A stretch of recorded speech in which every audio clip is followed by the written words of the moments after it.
하나님의 말씀은 스가랴서 제3장 1절부터 5절까지 말씀 봅니다. 스가랴서 제3장 1절에서 5절 말씀입니다. 찾으셨으면 우리 같이 한 목소리로 읽겠습니다. 시작.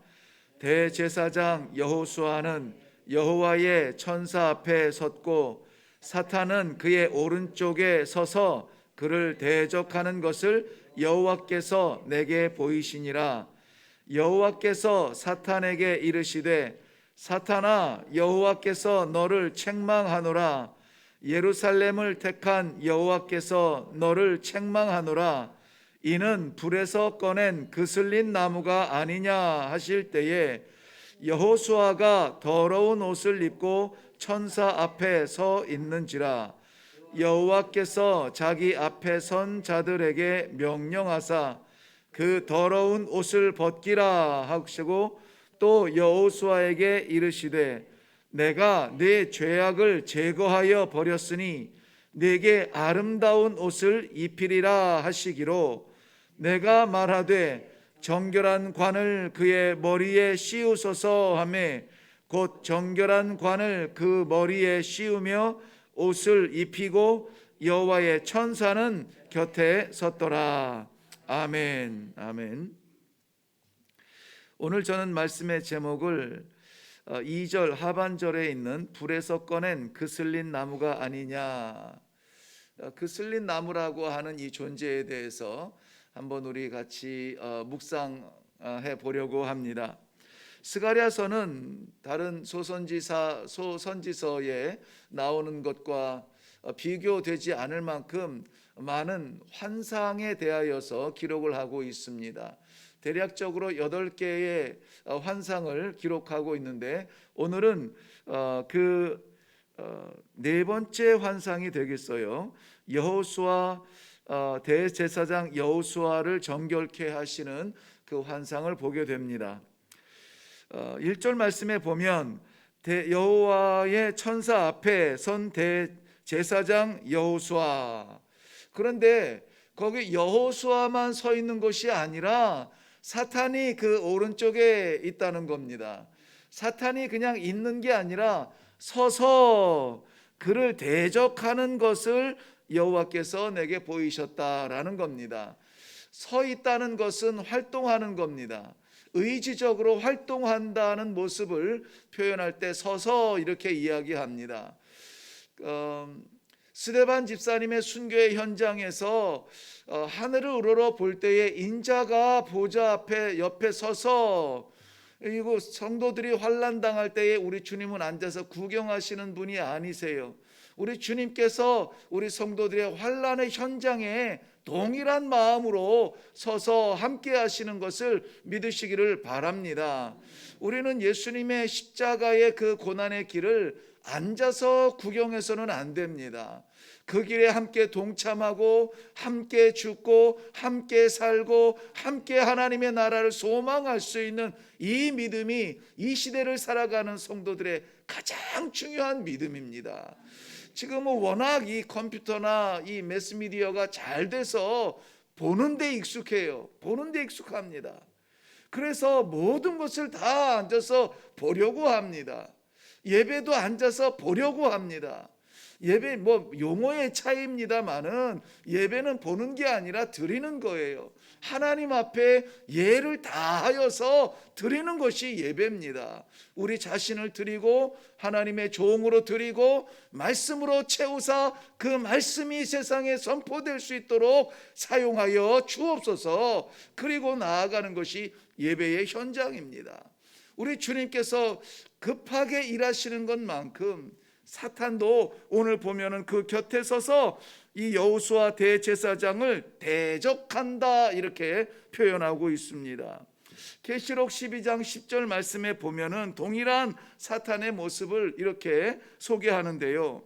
우리 형제들을 참소하던 자, 곧 하나님 앞에서 밤낮 참소하는 자, 사탄을 그렇게 표현합니다. 쉬지 않습니다. 밤낮 참소한다는 겁니다. 뭐라고 참소할까요? 고소할 거리를 드러내겠죠.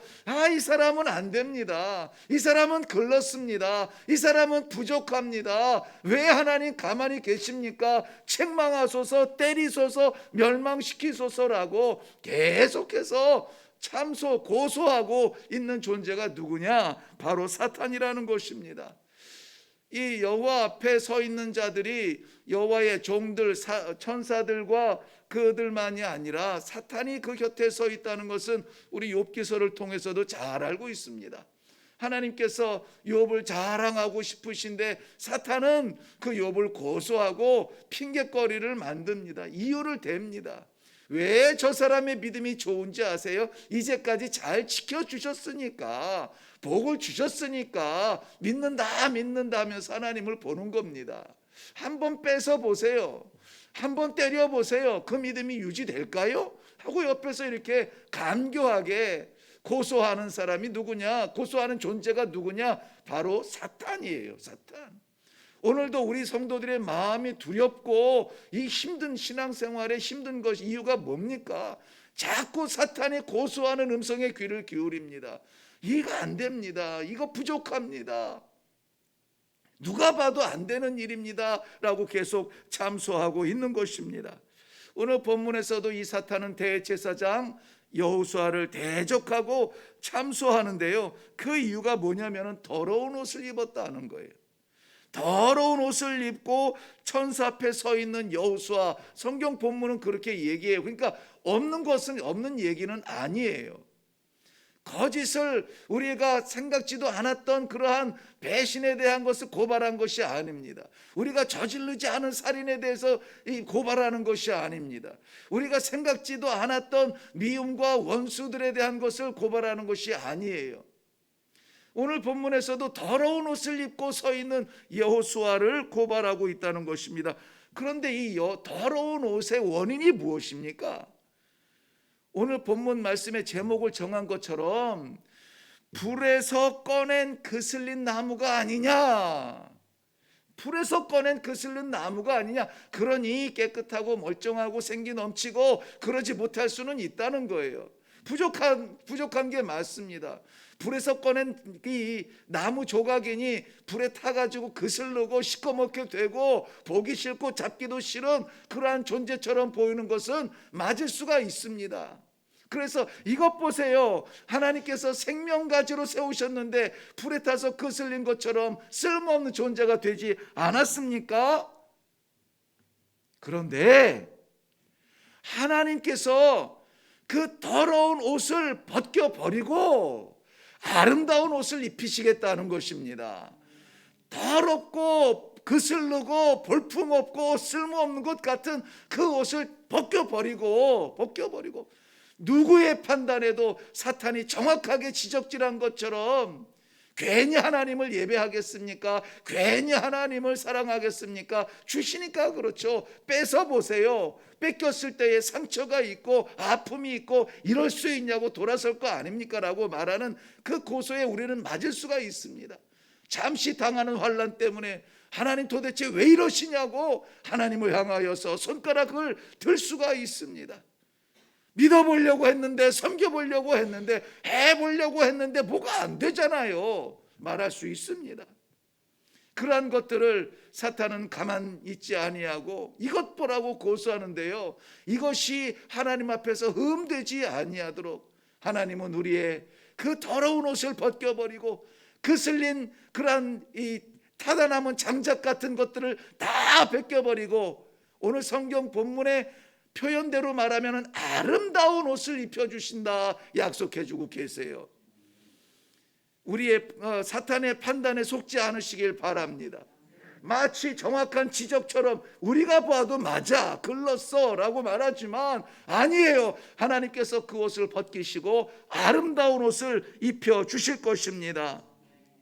이사야서 61장 10절 말씀에는 이렇게 찬양을 하고 있는데요, 내가 여호와로 말미암아 크게 기뻐하며 내 영혼이 나의 하나님으로 말미암아 즐거워하리니 이는 그가 구원의 옷을 내게 입히시며 공의의 겉옷을 내게 더하심이 신랑이 사모를 쓰며 신부가 자기 보석으로 단장함과 같더라라고 찬양하고 있습니다.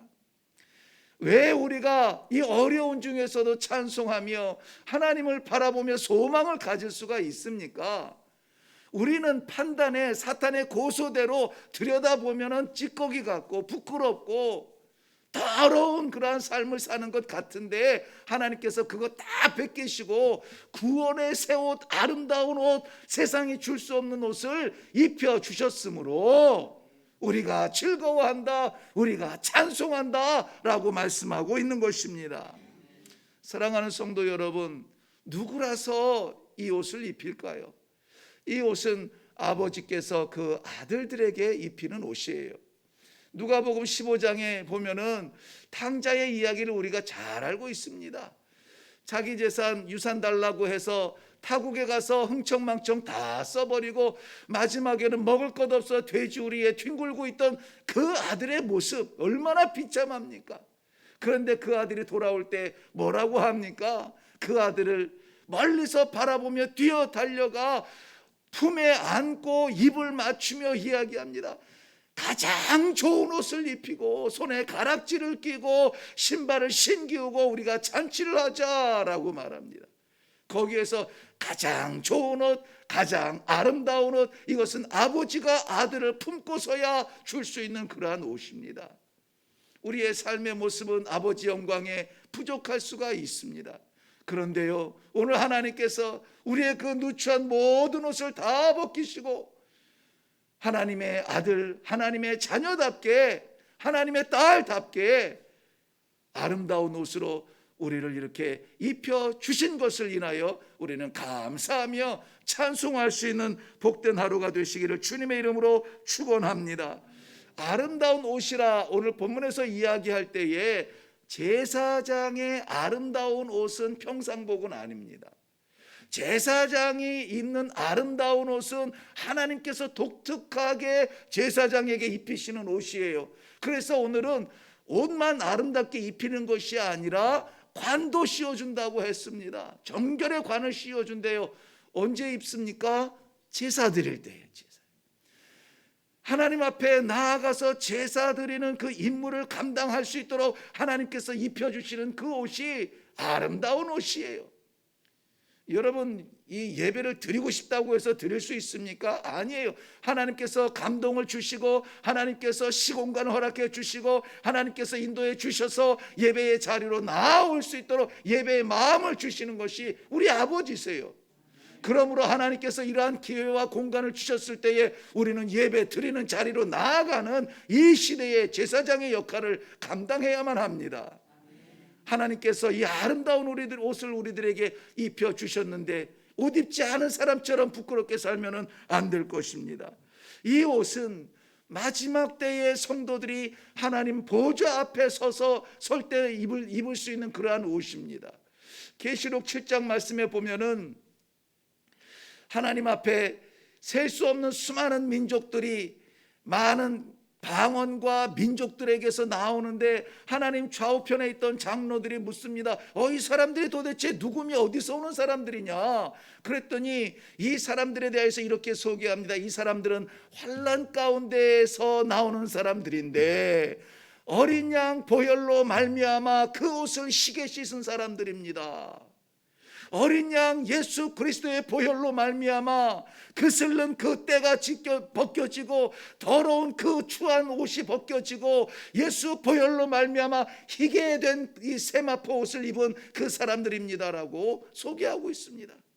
그리고 그들의 임무가 뭔지 아세요? 영원히 하나님의 보좌 앞에서 하나님을 마음껏 찬양하는 것입니다.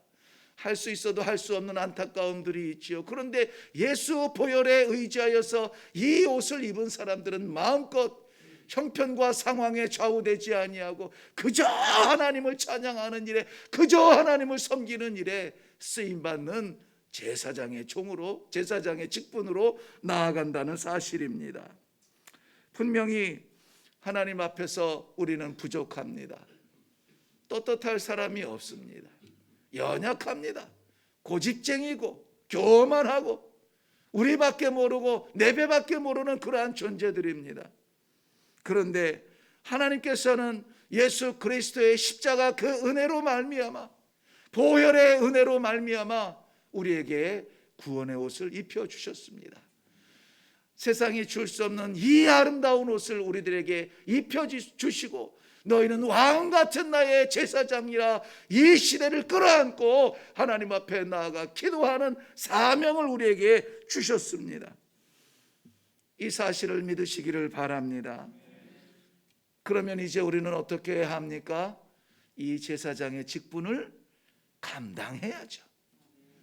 제사장 옷 입혀놨는데 아무것도 안 하고 멀뚱멀뚱 앉아서 구경만 하고 있으면 안 되죠.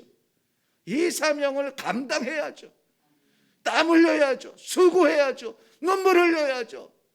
내게 있는 것이 가장 귀한 것이 생명이라면 이것 들여서라도 하나님께서 맡긴 사명 감당해야죠. 하나님께서 이 작은 존재에게 교회를 맡기셨습니까? 교회를 위하여서 제사장의 직분을 감당해야죠. 하나님께서 이 미련한 존재에게 가정을 맡기셨습니까? 가정의 식구들의 구원을 위하여서 제사장의 직분을 감당해야죠. 안 된다, 부족하다, 왜 이러냐, 안 되는 것만 술 먹고 담배 피고 노름하고 이런 안 되는 것만 찾아내지 말고 고소하지 말고, 그건 사탄도 얼마든지 할 수 있는 겁니다. 우리는 하나님께서 옷 갈아입히시고 관 씌우시고 제사장으로 세우셨으니 그 직분 감당해야죠. 우리의 삶에도 하나님께서 맡기신 이 놀랍고 아름답고 고귀한 이 시대의 제사장으로서의 사명을 감당해야죠. 언제 하겠습니까? 오늘 하나님께서 우리를 파송하여 주시되 대제사장으로 세워주심을 믿고 새 옷 입고 아름다운 옷 입고 정결의 면류관 쓰고 저 문을 나아가서 오늘 아름답고 멋진 제사장의 삶을 살아드릴 수 있기를 주님의 이름으로 축원합니다. 기도하겠습니다. 살아계신 하나님 아버지, 어느 모양으로 보아도 사탄의 고소를 빌지 않아도 우리의 모습은 그슬린 나무처럼 더러워진 옷을 입은 사람처럼 누추하게 살아가는 신앙인들, 그러나 우리 하나님 아버지 포기하지 아니하시고 버리지 아니하시고 오늘 말씀을 통하여서 내가 너에게 새롭게 지어 입힌 예수 그리스도의 보혈로 말미암아 깨끗게 씻겨진 아름다운 옷을 입히노라, 너에게 정결의 관을 씌우노라. 우리 하나님 앞에 서듯이 세상 앞에 나아가 이 사명을 감당할 수 있는 놀라운 은혜를 주시니 감사합니다. 이 사명 잘 감당하여서 하나님 앞에 섰을 때에 인정받고 축복받고 사랑받는 귀한 성도들이 되도록 주님 오늘 사용하여 주시고, 주님 오늘 붙들어 주시고, 주님 오늘 동행하여 주시옵소서. 감사드리오며 예수님 이름으로 기도하옵나이다. 아멘. 오늘 우리가 기도할 때에 우리 존재, 우리 가치, 우리 삶, 우리 이런 것들을 생각하지 마세요. 우리가 분명히 믿기는 우리는 연약하지만 예수 피, 주의 피, 십자가의 보혈로 우리는 깨끗게 되고 아름다운 옷을 입히고 이 시대의 왕 같은 대제사장으로 세우셨다는 이 믿음이 있기를 바랍니다. 이제까지 하지 못했던 사명, 이 제사장으로서의 사명이 있거든 오늘은 기필코 그 일을 감당하겠습니다. 하나님께서 구원하시기를 원하시는 백성들에게 구원을 선포하겠습니다. 사랑을 나누겠습니다. 아버지, 두렵고 떨리는 우리들, 여전히 우리의 좌우에서 고소하며 고발하며 넌 안 돼 라고 말할 때에 예수 십자가 공로 의지하여서 오늘 이 사명 감당하는 복된 하루가 되게 하여 주시옵소서. 주의 맡기신 사명을 감당하기에는 두렵지만 성령께서 함께하여 주심으로 말미암아 오늘 이 하루를 보냈을 때에 하나님께서 우리의 삶을 맡기셔서 이루고 싶어 하시는 그 모든 일들을 잘했다, 착하고 충성된 내 종아, 하고 우리를 영접하실 수 있는 그런 하루가 되게 하여 주시옵소서. 우리 이 사명에 대하여서 먼저 기도하시고, 그리고 하나님께서 우리 마음 신앙 양심에 주시는 기도의 제목들로 함께 나아갈 수 있기를 바랍니다. 가정의 구원, 교회의 평안, 나라의 이 신앙의 회복을 위하여서, 교회 회복을 위하여서도 잊지 마시고 기도해 주시기를 바랍니다. 우리 다 같이 기도하겠습니다.